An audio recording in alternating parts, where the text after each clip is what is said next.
Bush Leagues of Talk Radio, right here on the all-new K98 Talk. Alright, folks, well, good afternoon, good evening, good morning, wherever you may be. I am Delar, and this is America Off the Rails. It's been a while since I've done a show, so we're going to try to get this stuff kicked off again. I do apologize, I'm not sure. I've been having some system issues lately, had some recent job changes going on. Not really. At this point, I'm going to try to see if I can actually transmit, but I'm not sure it's working. Just bear with me for just a moment.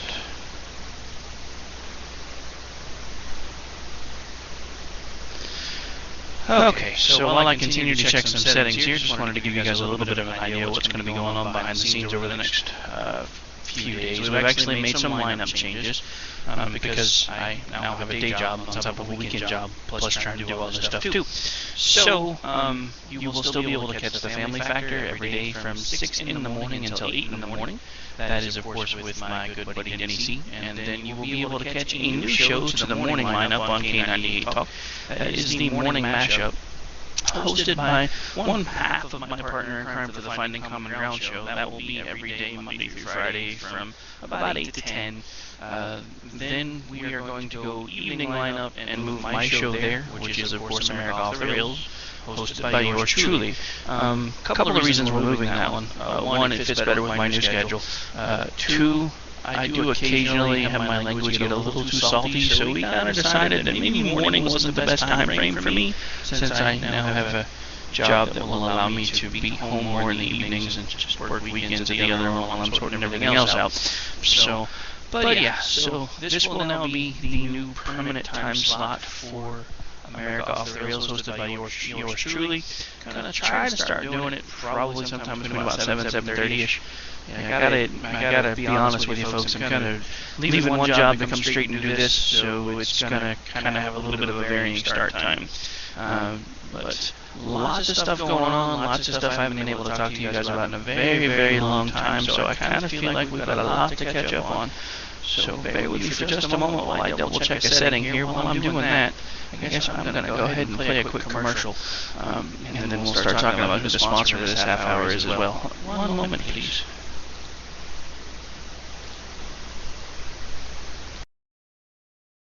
We were made to be courageous.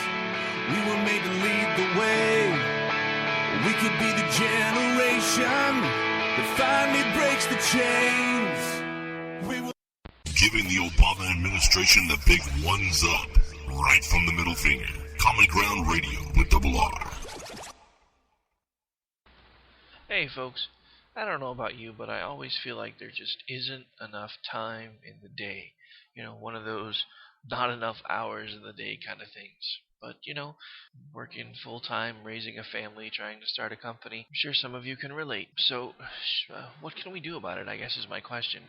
Short of hijacking Doc Brown and having him show you the secrets to the DeLorean, what if I told you there was a way where we could get you more energy for the hours that you had in your day, instead of worrying about finding more time in your day? Anyway, I found the information through my independent Beachbody life coach, Miss Sherry Britt. You can find her information online at www.beachbody.com/SherryBritt1. Basically, I have to tell you, folks, I haven't been doing it for very long, but it's working.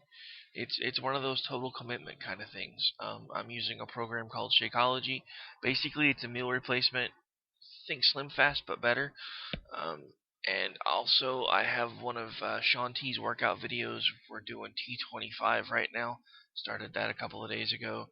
Have to admit, I'm old, I'm fat, and it's painful, but I feel better. And it's one of those things where I'm doing it at my own pace. There's also nutrition plans involved in a lot of these packages if you go for the whole thing. So it's what they like to call a challenge pack. I call it a bundle offer. Basically, it gets you the Shakeology video of your choice and a diet and exercise plan all rolled into one. Basically, it's just one of those things where, what have you got to lose? You might as well try it. We all complain that there's not enough time in the day. What if there just isn't enough energy for us in the day anymore? You remember when we were kids? A day felt like a week. because we were always doing something. Just my thoughts on it, folks. Give it a shot. Like I said, you can find the information at the link I just gave you a minute ago. What have you got to lose? If you don't believe in God we trust, then strap your bomb to yourself and ride your camel out of here. You're listening to America Off the Rails with Double R, right here on Common Ground Radio.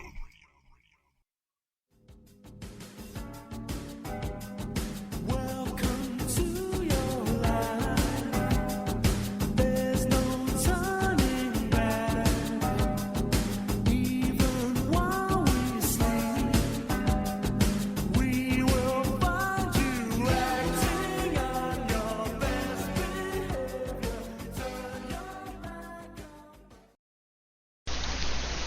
on. Alright folks, and we are back, and again, I am Double R, and this is America Off the Rails. Thanks for tuning in. Hope you like us being on a more of an evening time slot for a while. Of course, that is always going to be subject to change. Hopefully at some point, what those of us who have been putting this stuff together for a while are hoping is at some point we'll get it off the ground well enough where we can start doing this more on a full-time basis and actually get paid for it. But when it's something you really, really love to do, you just find a way to get it done and hope the rest of it's going to take care of itself, which is basically what we've been trying to do over the last few months. So speaking of things that we're trying to do, there's a lot of weird things going on right now. I'm just saying. One of the biggest things I'm seeing is apparently there are 479 sheriffs located around the country who are basically, and this is from the New York Times, kind of surprised to see that, sheriffs refuse to enforce laws on gun control. Not that that surprises me. This is from Greeley, Colorado, when Sheriff John Cook of Weld County explains in speeches why he is not enforcing the state's new gun laws. He holds up two 30-round magazines.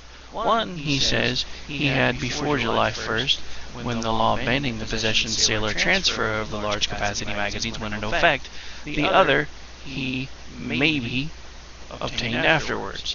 He shuffles the magazines, which look identical, and then challenges the audience to tell the difference. How is a deputy or an officer supposed to know which is which, he asks. Colorado's package of gun laws enacted this year after mass shootings in Aurora and Newton has been hailed as a victory by advocates of gun control. But if Sheriff Cook and a majority of the other county sheriffs in Colorado offer any indication, the new laws, which mandate background checks for private gun transfers and outlaw magazines over 15 rounds, may prove nearly irrelevant across much of the state's rural region. Some sheriffs, like Sheriff Cook, are refusing to enforce the laws, saying that they are too vague and violate Second Amendment rights. Many more say the enforcement will be a very low priority, as several sheriffs put it. All but 7 of the 62 elected sheriffs in Colorado signed on in May to a federal lawsuit challenging the constitutionality of the statutes. So, yeah. That's one of the first things that caught my attention when I was first starting to pull things up. So interestingly enough, it would appear that we are about to have one of those nice little circumstances where state law and federal law don't coincide very well, and people aren't real happy with it. And I just hit the wrong button. Yay, go me! Joys of live radio. Yeah, I tried to change stories, I accidentally closed my entire browser. So much for all the work I did pulling all this up ahead of time. Yay! So anyway, I guess while I am typing all this back up, I have to say I'm not really much of a professional football fan, but I was a Cowboys fan for most of my childhood. I live in Oklahoma. We've never had a professional football team. Up until recently, we hadn't really had any pro teams at all. But we do have the Thunder now. Yay, it has kind of made me a little bit more of a basketball fan. I became more of a sports fan when I was a kid. My mom married a gentleman in the Air Force when I was 12, and we moved to Seattle when his orders changed. So I became a football and baseball fan because we were going to all kinds of games when I was a kid. And while watching them on TV really never has appeal to me much. Watching them in person is really, really fun. It's interesting, even if you're not really that into it. You start hanging around with all the people that are getting into it, and suddenly you find yourself cheering along and everything else. Of course, back when I lived in Seattle, everybody went to the games to watch whoever the Seahawks were playing against, not them. But apparently they are doing much better now. Anyway, all that is a little bit of an aside, because I did happen to catch a little bit of the Cowboys game last night. And it was fraught with role moments again. I gotta say, I think it's about time they do something about that man, or, maybe let him play until Thanksgiving, and then bring in another quarterback for December, because it seems, in my estimation, that Mr. Romo still thinks that he's playing college football. Because it seems, as far as he's concerned, his season ends sometime in November, and he's patiently awaiting which bowl game he's going to be assigned to. At least from the performance I saw last night. Because yet again, Mr. Tony Romo managed to snatch defeat from the jaws of victory within the last few seconds of a game, and again, it happened in December. Just saying.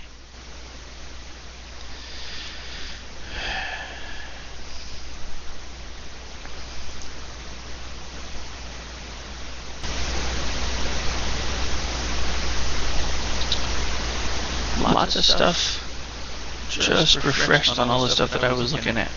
Apparently we have an astronaut claiming that humans will live on the moon within the next 30 years. Another thing that I was going to go over that I thought was interesting, apparently this is the 5-year anniversary where one Mr. Al Gore basically proclaimed to the world that the polar ice cap would be gone within 5 years. 5 years later, still have polar ice caps. Thank you, Mr. I invented the interwebs. At least you found a way to get rich. There are suckers born every minute. Okay, so this is from the Telegraph. Humans will live on the moon within 30 to 40 years, predicts Commander Chris Hadfield. Commander Chris Hadfield, the astronaut who captured the public's imagination when he recorded David Bowie's Space Oddity in the International Space Station, has predicted we will live on the moon in his lifetime. Buddy, I'd like to agree with you, but people have been predicting that since the 60s. It ain't happened yet. Trust me, I'm a Trekkie through and through, and I know that's going to sound weird for somebody who's like big-time free market guy and everything else, but I'm all about, the whole society like the Star Trek one, when humanity can handle it. Right now we can't, and it's just that simple. We are way too selfish, way too greedy, and nobody wants to admit it. So yeah, I'm all about, getting a colony on the moon, getting a colony on Mars, starting to actually try to see what the heck is really out there. Even as a Christian, I'm sorry, to me it's rather arrogant to assume that we are the only creation that were made. You can tell me I'm not really Christian, you can tell me whatever you want, it doesn't change my opinion. Just saying. I mean, yes, man was created in God's image, but he also managed to make the whales, the giraffes, the ostriches, all that fun stuff. So since he made us specifically in his image, if that was all he wanted to do, what's the stuff for? Just my little 2-cent moment there while I was rambling. Like I said, I have not done this show in a very long time, and I have been going through withdrawals. So. But yeah, I mean, I'm all about putting people on the moon. Let's get to Mars. Where's my flying car? I grew up watching the Jetsons. There were supposed to be flying cars by now.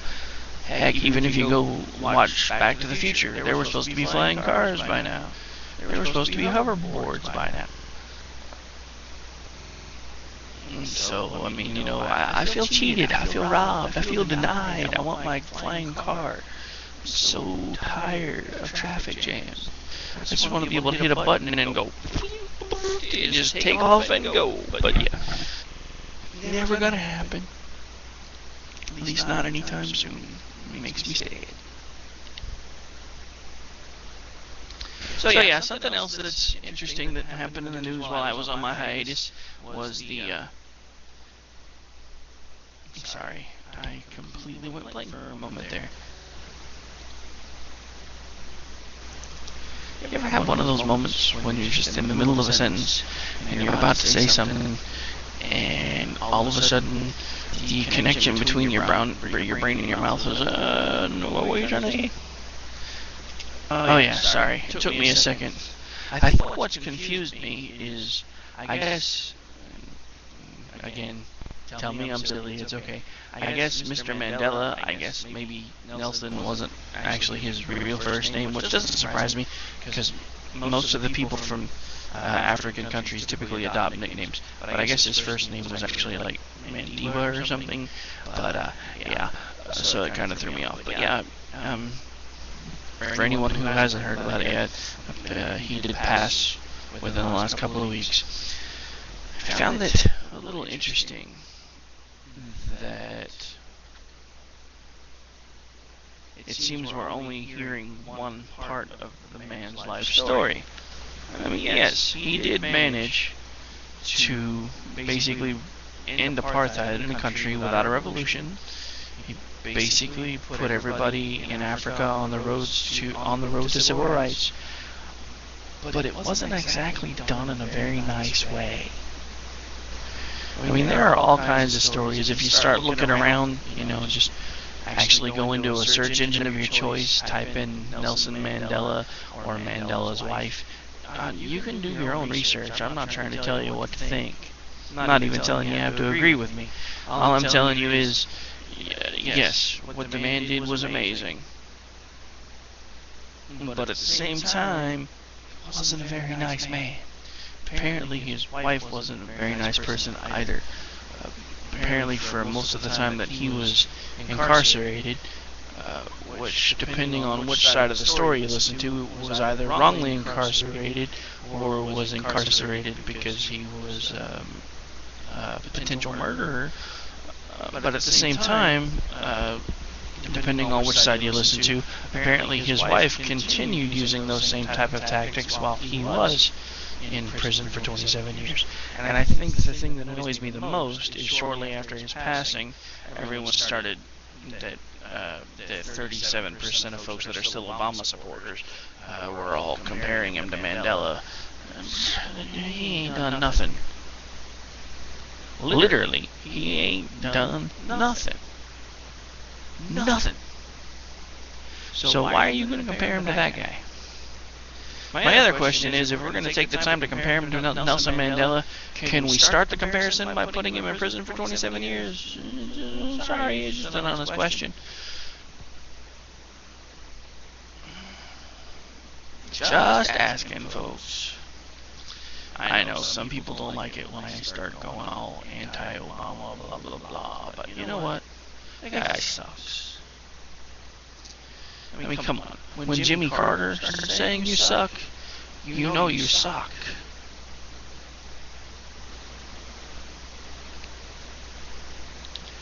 Ooh, hang on. I just saw something I didn't see earlier. See who this is from.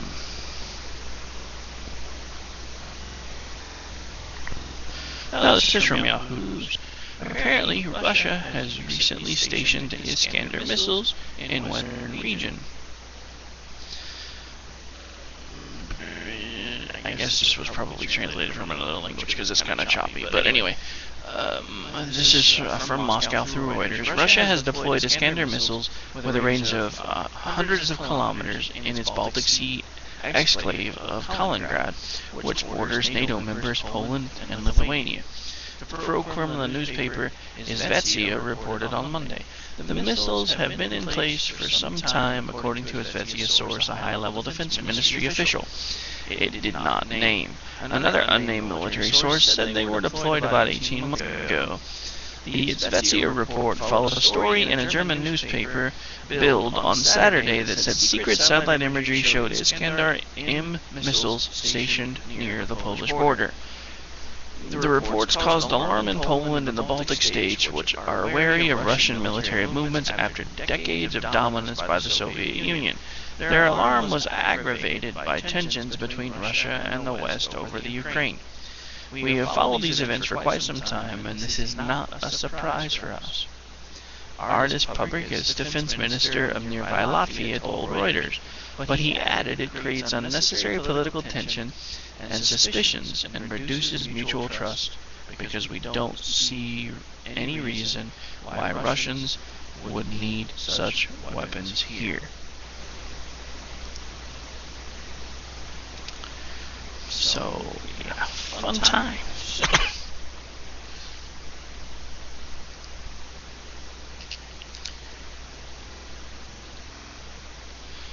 So yeah, while we're all distracted over the Obamacare nightmare and everything else, the rest of the world is still going on without us, folks.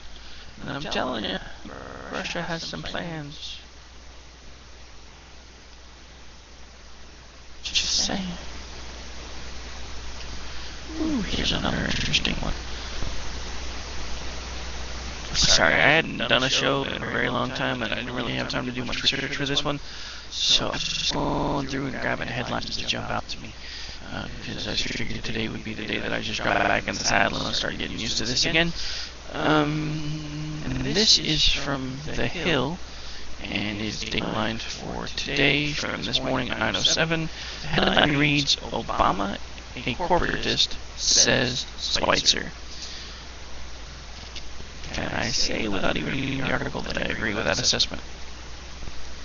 Because at this point, I know he has a lot of socialist ideas, and I admit that he has a lot of socialist ideas, but the thing that I'm noticing more and more is a lot of folks with socialist ideas are kind of starting to hide those and shelve. What's the energy company for paying here? Sorry, this is broadcasting. A lot more than just powering the equipment. Today, almost everything in here is made from oil and natural gas.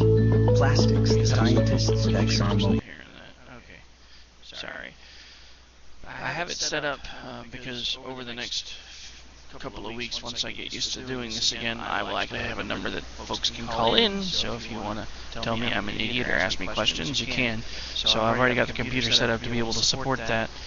And if you were just hearing the start of a commercial, I apologize. I have a newspaper article pulled up, and apparently we've all decided to go to video ads. You know, I understand that everything has to make money. I really do. I get it. You know, that's what we're trying to do. Trying to start selling some space.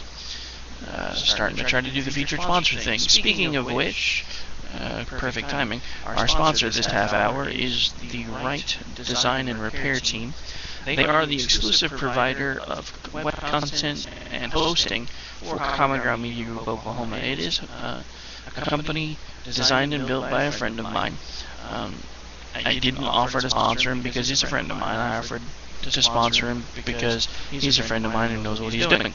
So if you have a small business, or maybe you blog, or you do jewelry, or anything else that you want to be able to spread the word about, and you want more backing than just a simple Facebook page, go ahead and hit up the Right Design and Repair Team. You can find them on Facebook at the Right Designer Team, www.facebook.com/Right Design Team.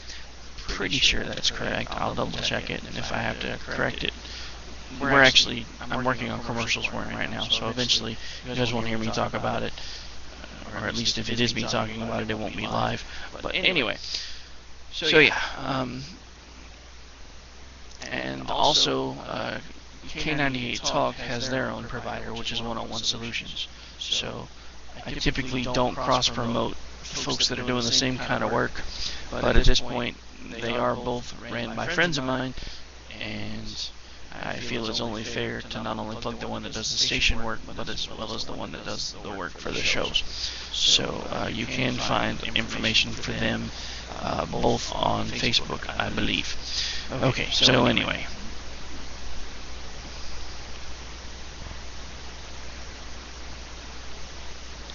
Okay, maybe I don't necessarily agree with the guy who wrote this article. Former Montana Governor Brian Schweitzer, Democrat, is President Obama a corporatist. That much I do agree with. But he actually continues to say that as far as he is concerned, Obama has moved too far right as president, saying that for much of the last 5 years, he has been a corporatist. See, I don't see that as a right or left thing. I see that as the groups wanting to hold on to their power thing. You can be left of center and be a corporatist. You can be right of center and be a corporatist. And the problem with Washington is the vast majority of anybody that's currently in office in Washington is a corporatist. They are beholden to the corporate lobbyists because those corporate lobbyists are the ones that gave them all the money to get them elected in the first place. So yeah, for the most part, every politician in DC right now is a corporatist. Therein lies most of our problem. Because here's the thing that nobody understands. I'm so tired of hearing words like corporatist and capitalist because capitalism has become a dirty word. I'm not interested in capitalism anymore. I want a legitimate free market. That's what I want.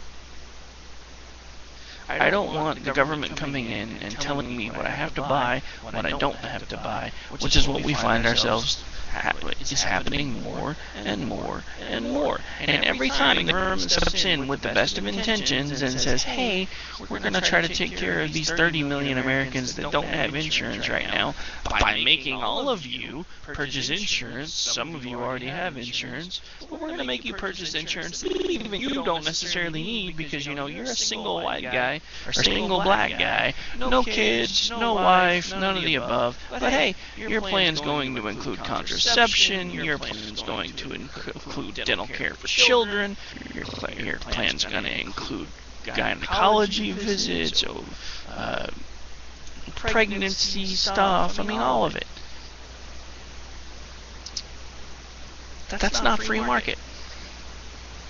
Neither was the system we had before this one. Too many regulations, too many rules, too many, well, folks in Oklahoma can't get medical insurance from the state of New York because it's across state lines. That's not a free market. Neither is all this, well, we'll just turn it over to the insurance company and you don't have to worry about what you're paying for because they're going to pay for it. This has made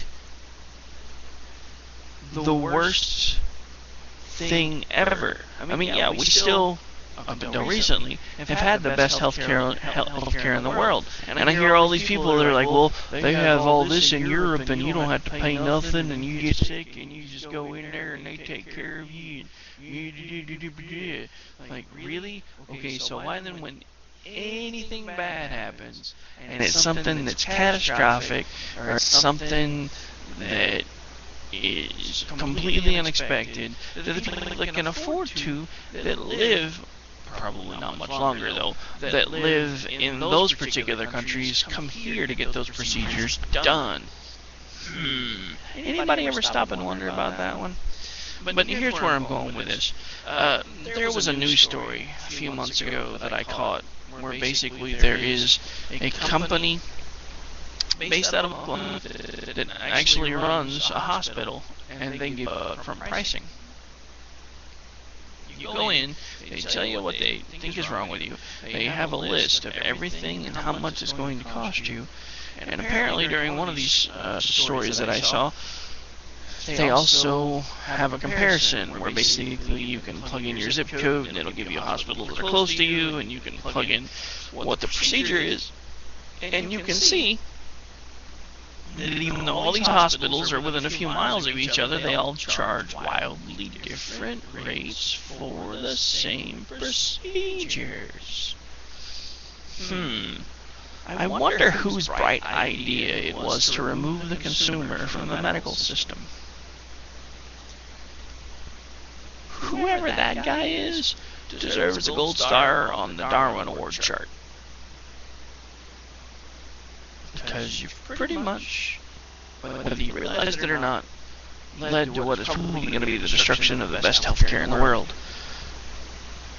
because we have a generation of folks that are typically between about the age of 18 and 25 suddenly feel like the entire world needs to be handed to them.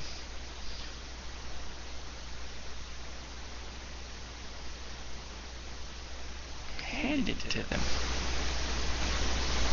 So sad, Lucy. You're 18 years old. You got a 2.1 GPA in high school. You decided you weren't going to go to college, which is good. You know, college isn't for everybody. But instead of, you know, maybe finding a trade school, something where you could actually learn a marketable skill, you go apply at Arby's. And you take a job where they're paying you $7.50 an hour, $7.25 an hour, whatever the heck minimum wage is right now. And then after 6 months of having that job, some union lackey douche nozzle walks into your store and says, "Hey, you deserve $15 an hour for them buttons you're pushing. You shouldn't let them pay you that $7.25 an hour that you just agreed to. What you should do is you and all your buddies right here in this here store, yeah, next week you should just all get up and you should walk out. And what you can do is you can walk around for the day and hold all these signs talking about how minimum wage ain't fair and how you're getting screwed. And then we'll get you that $15 an hour. And then once we do, you can pay me $60 a paycheck, 'cause I got you more money, buddy. How you like that?" Just saying. This is all part of the same problem. We have people that are taking entry-level positions with companies and then complaining about the money that they're getting paid. This is why I think, honestly, and some of you are going to send me hate mail on this, and I really don't care, because like I said, it's been almost 2 weeks since I've done a show. Provided it's one that's actually broadcasting, I have a lot to get off my chest. So, here's my kicker. How about we put the consumer back in charge of their medical care and let them know, hey, Hospital A over here for this same procedure, yeah, they're charging you $75,000. Hospital B, 10 miles away, yeah, they're only charging you $20,000. If that started becoming common knowledge, what do you think would happen? Everybody would start going to Hospital B. So then Hospital A would have no choice but to either shut their doors or lower their prices. It's called competition. It's how the free market system works. Trust me, bear with me, because I'm going somewhere with this. This is why this is all correlation. This is how free market works. You allow competition. You let folks see what the pricing is. And then you say, hey, there's a hospital here that I can go to that's $60,000. Same kind of procedure over here, $20,000. Hey, first of all, that saves me $40,000. Second of all, it saves me $40,000. So again, what's going to start happening? Everybody's going to leave Hospital A alone. Everybody's going to flock to Hospital B, or maybe at some point there'll be a Hospital C that'll open up, and for that same procedure, they'll be like, hey, well, you're charge you $15,000. It's called competition. That's what the free market's about. That's part of what minimum wage has dropped from the equation as well. Because now you have all of these people that are only required to pay so much. They are legally only required to pay this much. Doesn't mean they can't pay more if they don't want to, but why would they? They're already resentful because the government's making them pay X amount of dollars. It's a pretty simple concept, and it works just the same way as the hospital one we were just talking about. Anybody can put an ad in the newspaper and say, hey, I need somebody to come stuff envelopes for me. This job is going to pay you $0 an hour. Do you think anybody's going to apply for it? What about if they raise it to $1 an hour? Do you think anybody's going to apply for it? What about $2 an hour? What about $3 an hour? What about $4 an hour? by the time you get to $4 an hour, you may have a high school kid who says, hey, I can spend nights and weekends stuffing a few envelopes for $4 an hour, so maybe they'll take the job. So then they work their butt off for a few months. Maybe the envelope stuffing goes well enough that the guy offers him some other sort of a position that then pays him more money. But the thing I'm trying to get across here, folks, is we're removing competition from the equation. And we're removing competition from the equation everywhere. You want to know the quickest, easiest way to get all of this crap under control? Get the government out of the way. I mean, look at it. In the places where they're doing all the oil drilling and stuff right now, the starting wages for fast food restaurants there are already $15 an hour. In some of the places where they're doing a lot of that drilling and the pipeline work, because they can't get people to fill the positions. So they keep raising the wage to try to get people to come fill the positions. So if you, who need money, were dumb enough to take a job for $7.25 an hour, and then 6 months later, well, I've been here 6 months, I want $15 an hour now. No, screw you. You need more money? Go find another job. I'm sorry. That's how this works. I needed more money, so I went and found another job. I needed more money, so I started a company. So technically, as of right now, I really have 4 jobs. Am I cranky? Yes. Am I constantly exhausted? Yes. But once everything starts making me money, you won't hear me complaining about how I need money anymore. And I'd much rather be tired and be able to pay my bills than to be well rested and because I can't pay my bills. Those are my choices. Those are my options. So for all you folks that took jobs, at Walmart or wherever, and you're only making the minimum wage, here's the thing that you don't seem to understand. All you, especially you fast food and you Walmart kind of folks, are like, oh, I need $15 to run this here register, and that's per hour, buddy. Have you not noticed all the automated kiosks they're putting in now, where you can basically just go in? Looks an awful lot like an ATM machine. You can punch in exactly what you want. You can tell it what you don't want on it. You can tell it this or that on it, and then you hit a button and it says, okay, stick your money in the slot or swipe your card. So all you folks that are, ooh, we need $15 an hour to run a register, and we need $15 an hour to do this, and we need $15 to do that. I hope you're ready for your job to go the way of the wagon wheel maker or the blacksmith, because you're about to make your job extinct. Computers are getting to the point where they can do your job for you. So the longer you're screaming about how you need more and more money and how it's not fair that you work 26 hours a week for $7.25 an hour, and yeah, I'm starting to hear that now, because there are a lot of companies that are dropping the hours of their employees to stay away from this nightmare that we all call Obamacare. So yeah, if you really, really like all that, you got nobody to blame but yourself, because I guarantee you, most of you that are working those jobs right now pulled the lever for the idiot again about a year ago. So, welcome to the world that you created. Tired of hearing you whine about it. Just saying. But I mean, think about it. Why did everything start becoming about capitalism? Because, up until maybe mid-'80s, it wasn't capitalism. Nobody even used the word capitalism, unless it was in communist Russia and they were calling everybody capitalist dogs and pigs. It was a free enterprise system. Why the word change? That's my question of the day. Why the word change? Why did it change from free market to capitalism? I can tell you why, at least in my estimation, for the exact same reason that I just told you. Capitalism was a dirty word in communist and socialist countries. People of that generation grew up hearing phrases like capitalist pigs, capitalist dogs.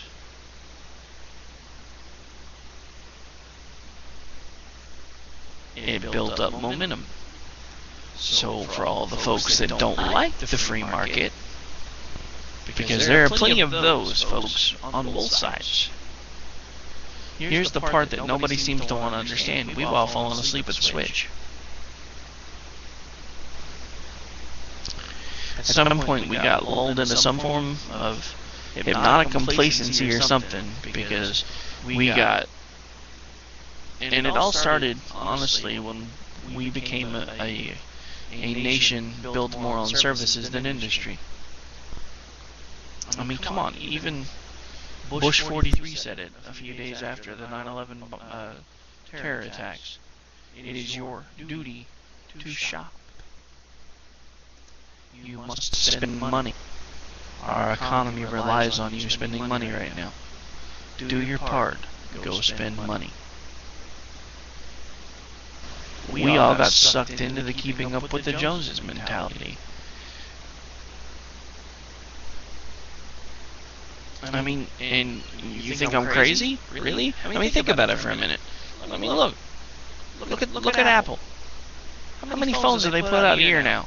You know, there was a time when you got a new product, and it was good for at least a couple of years.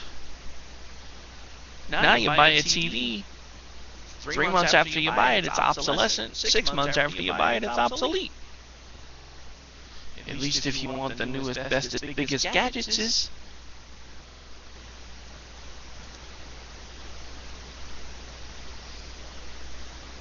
And I don't understand it. You know, when did we get suckered into this crap? You know, this is not what free market was supposed to be about. It isn't about keeping up with the Joneses or making sure that you've got 14 houses somewhere. You know, and this goes back to a book that I was reading from Glenn Beck, one of the first ones that he put out. And it was talking about the mindset during the founding of America. And it was not the whole, you won't take care of yourself, you hoarded all your money for yourself, and you only did things for yourself. That wasn't how it worked. I mean, even this whole concept of passing things on to your relatives really wasn't that common back then. One of the biggest surprising things about that is you know, you were born, you made your own way in the world, you did as much good as you could while you were there, tried to be as big of an impact as you could, and then if you made lots and lots of money, basically what happened is the majority of it was donated upon your passing. That's where the libraries that have been around for a long time came from. Because it wasn't one of these things where I'm going to make sure that my kids never have to work in their lives, and I'm going to make sure that they never have to want for anything. That's not what this was designed for, and that's another really big problem. You know, I understand that, you know, everybody wants to be comfortable, everybody wants to be well off, and I understand that too, and I think at some point I can be. But at some point, there's going to come a time when I'm going to look at my children and be like, okay, I'm sorry, I've helped as much as I can, now it's time for you to make your own way in the world. You're not going to be sponging on my money for the rest of your life, because that's not how this works. And that used to be how it was. It wasn't any of this, well, my granddad made $40 million back in 1922, and then he gave the $80 million that he had by the time he passed to my dad, who then turned it into $140 billion, and now I have a yacht in 3 countries, 2 private jets, 3 hotels, and a partridge in a pear tree. Sorry, kind of went off on a little bit of a Christmas tangent there. But yeah, I mean, it's just, none of it makes any sense. Because now it doesn't, and don't get me wrong, because I know plenty of middle class people that do really good things for charities, and I know plenty of really rich people that do really good things for charities. But it's not what they could do. I mean, come on, how much money do you really need? And that's a question for the Bill Gates and the Donald Trumps out there. You already have more money than God. Why not do something useful with it? And I'm not talking about the little $1 million checks that you guys cut once in a while for good press at a school or whatever. You know, you guys could really be making a difference with that money. You choose not to.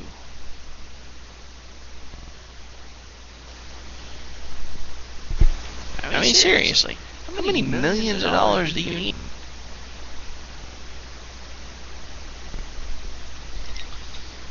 I'm not saying there's anything wrong with them making the money. I'm not even saying there's anything wrong with them spending it however they want.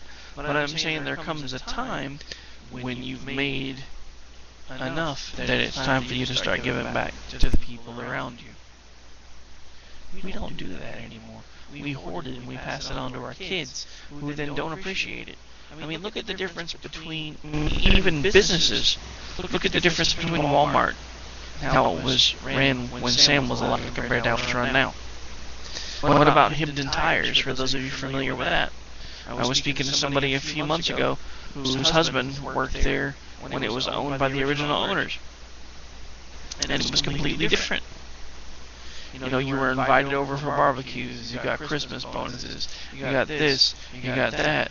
And then the original owners passed, their children sold it off, and the people who bought it didn't care anymore. And in case you're wondering, Hibden Tires isn't really Hibden Tires anymore. Somebody else bought the name. But I'll save that for a surprise. Go ahead and do the research. But yeah, sorry. Went on a little bit of a tirade there. But this is from The Hill again. This is something else that I wanted to talk about, because this is my dull moment of the year so far. The White House on Friday said President Obama had, in a very honest way, addressed questions over his statement that individuals could keep their health care plans under Obamacare, named by fact-checker PolitiFact as Lie of the Year. Okay, so first of all, thank you PolitiFact for turning into the electronic version of Captain Obvious. Where were you before he got re-elected?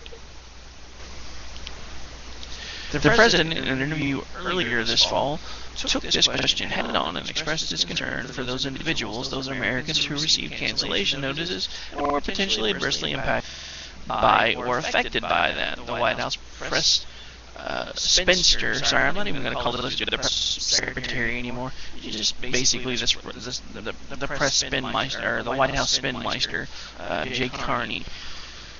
But the White House spokesman went on to jab the fact-checking organization who in 2012 had declared the president's statement half-true.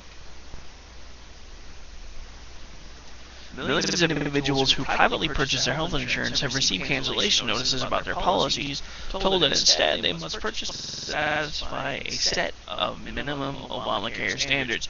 Remember that last tirade a few minutes ago when I was talking about how, you know, you could be a single guy, no kids, no wife, have to pay for things for kids and wives that you don't have? Yeah, those are those minimum standards. So yeah, here's part of the problem. If you were a single guy and you didn't need prenatal care and gynecology visits and children's dental and blah blah blah, then yeah, I'm sorry, your insurance got canceled because your insurance doesn't meet the minimum requirements anymore. You know why it doesn't meet the minimum requirements anymore? Because they're going to make everybody start paying for everything to make up for the folks that can't afford to pay for anything. Yeah, in case you missed the memo somewhere, you know, Social Security, biggest Ponzi scheme ever, orchestrated by the federal government. They're about to try to do the same thing with healthcare. You're going to be paying into it. You're hoping you're never going to need it, because by the time you do, it's already been spent on the folks who didn't have it to pay for in the first place. Sucks to be you.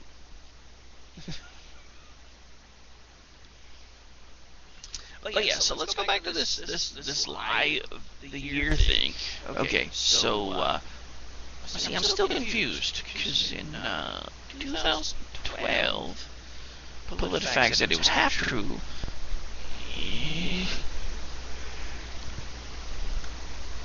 Before that, I'm pretty sure they said it was true. So, are you having a Seven Voices of Sybil moment and letting other voices have control of the keyboard while you're typing this stuff up? Or are you just finally deciding you're tired of being a mouthpiece for a loser? PolitiFact, I'm sorry, you're a hack.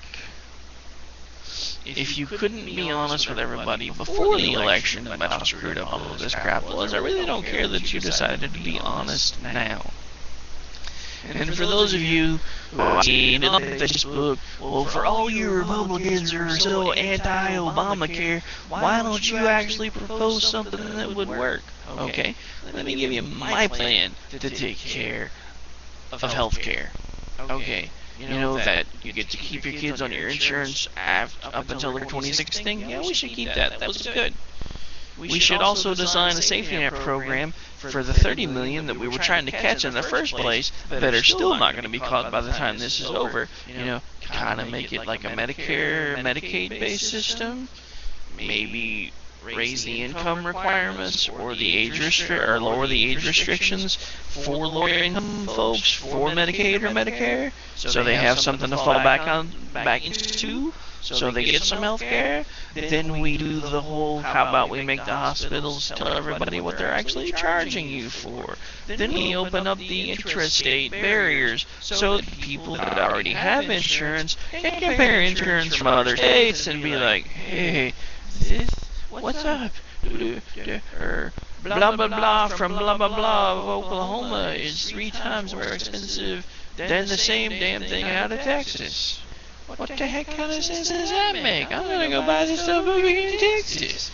Or, you know, somebody in California is like, oh crap, they have the same policy in Oklahoma for 2/3 less what I'm paying now.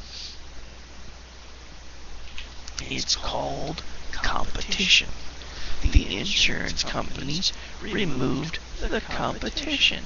And then they got a bunch of lobbyists to go in there and say, hey, now that nobody's really thinking about this anymore, because all they do is they go to the doctor, they pay a copay, or they go to the hospital and they pay a copay, and then we argue with you guys, and we can usually talk you into only taking about half of the money anyway by the time it's all over, and you'll never know the difference. So yeah, the other thing we want the congressmen and the senators and everybody else to do, yeah, you know that whole, it's kind of, okay, sorry, I lost my train of thought, but bear with me, because you know, it's kind of like the whole Smokey and the Bandit movie, you know the first one, when they were like doing the whole beer run, and they were trying to get beer that wasn't legal where they were, so they actually went somewhere else, grabbed a whole bunch of it, brought it back, you know, you remember Coors? Yeah, the same general concept. Those things have slowly gone away.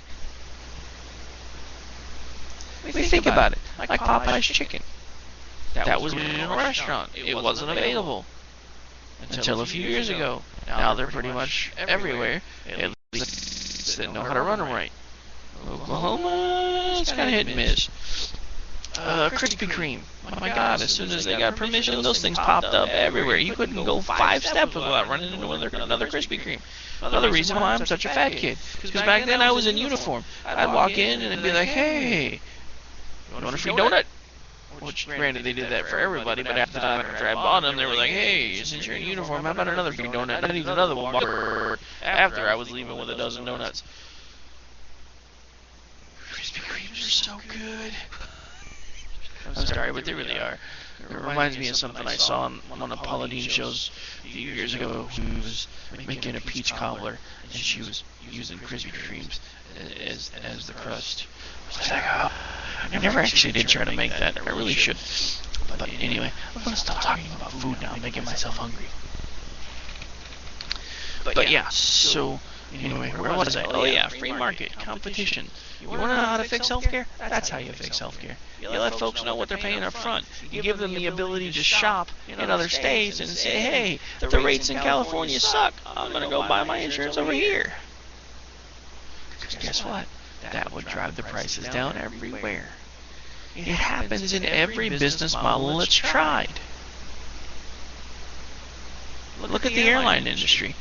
There's one that's consistently stood out for nearly the entire time they've been around.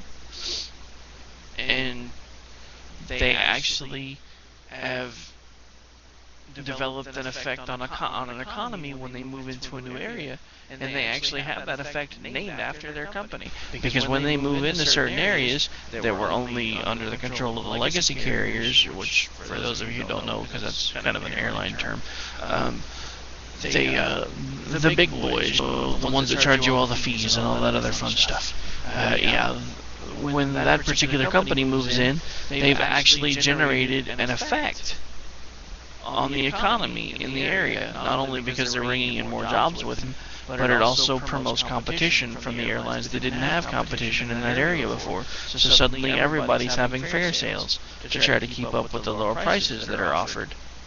It works every time it's tried. Every time it's tried, the free market works. It's only when all of a sudden people suddenly decide that government needs to be bigger and government knows better for you what you need than you do, that's when things go wonky. That's where we find ourselves now. That's why I'm saying that Obama is a corporatist. He's not a right-leaning corporatist, but he's still a corporatist. If he had his way, we would have socialized medicine. We would have a complete single-payer system. And with the way our country's running right now, that wouldn't be any better than what we've got right now, no matter what you think. Because again, if socialized medicine is so great, why is it that, all you folks that are all like, well, they've got it in Britain and it works, and they've got it in blah, blah, blah, and it works? Really? Okay, so think about something for a second. Because this happened all right about the same time that we were really starting to get into the whole Obamacare thing, and basically all the conservatives were talking about how this is a stepping stone to socialized medicine at some point, which I'm sorry, it is, whether you want to admit it or not, or whether you want to believe it or not, it's not my fault, but it is. It is a stepping stone. This is the framework. But anyway, I digress. One of the hosts of the Today Show at that time was actually over there. I think it was for the Olympics. Yeah, the Olympics were in Britain last year, if memory serves. She was over there covering those. Well, she had got hurt, and they took her to a special doctor, and she said, no, we're about to get different types of healthcare over here than what we're used to, so I'd really like to see how you guys' stuff works. And they're like, oh, no. You can afford it. We're taking you to a specialized doctor. So this is the part they're not telling you. You still, over there, if you have access and you can afford it, can get better health care than the general population over there. Nobody wants to tell you that, though. Because she literally came back and was on the air talking about how she was completely disappointed because she wanted to see how their hospitals ran because they had socialized medicine, and she's always been a big proponent of socialized medicine, and she wanted to see how it worked, and they wouldn't let her go. They told her, no, you can afford it, so we're going to take you to a good doctor. Basically exactly what they told her. So all of you folks that are all like, oh, socialized medicine's great, we should have it here, blah, blah, blah, blah, blah, stop believing all the crap you read. If you really want to know whether or not socialized medicine works, why don't you go spend 5 years in one of those countries? Then come back and tell me how well it works. Until then, shut your pie hole. Because I don't want socialized medicine here. I don't want Obamacare here. I don't want a government to be able to tell me what I have to pay for, when I have to pay for it, how I should have to pay for it, and to tell me to turn my head and cough while they shove something I don't want up my rectum, which is exactly what's going on with Obamacare.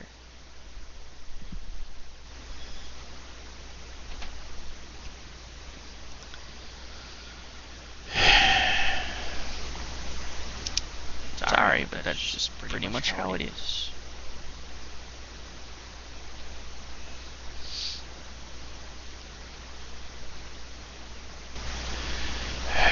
Blah, blah, blah, blah, blah.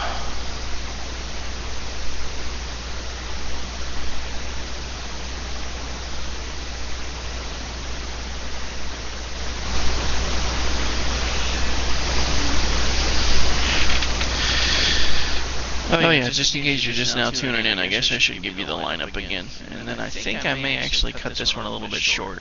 Sorry guys, I know I normally try to do an hour and a half to 2 hours, but like I said, it's been a while since I've even done this, and I haven't been able to get it pulled up to find out if it's even transmitting. So before I talk on for another hour, I'm going to go ahead and probably cut this one short here in a few minutes and go back and make sure that it's actually playing so I can see if I need to adjust any other settings for tomorrow, because now that I have a day job, it's about time for me to get ready to turn in. But anyway, again, tomorrow morning, 6 in the morning, you'll be able to tune in right here at K98Talk.com and check out Denny C, host of The Family Factor. It'll then roll right straight into the morning mashup with my good buddy Dave. Basically, he throws a little bit of everything at you. I did manage to catch a few minutes of that one before I actually had to turn my phone off today before work started, and he was busily talking about pro wrestling. So yeah, you'll kind of catch a little bit of everything with that one. And then of course you'll have mine here every night, Monday through Friday. And then Saturdays, Dave and I are still planning on doing Finding Common Ground. We're just going to do that probably Saturday mornings. Not sure on this Saturday morning or not yet. It's supposed to be a good shot at some crappy weather coming back in my way, which tends to wreak havoc on my internet. So we'll do everything we can to be back with you Saturday to do Finding Common Ground. And again, I will be back tomorrow night, sometime between 7 and 7:30. I'm going to try to see if I can push that one back out to an hour and a half. Hopefully by Friday I can be back up to using the full 2 hours, because I will be working on some commercials in the meantime to fill up a little bit more space.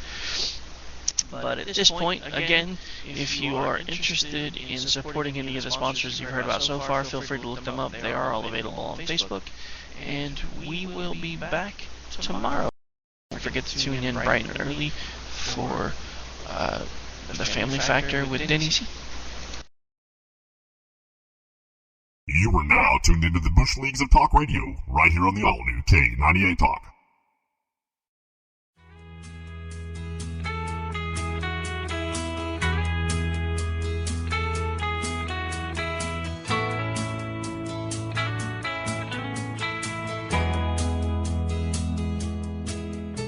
I don't want no one to cry, but tell them if I don't survive, I was born free. I was born free. I was born. You are now tuned into the Bush Leagues of Talk Radio, right here on the all-new K98 Talk.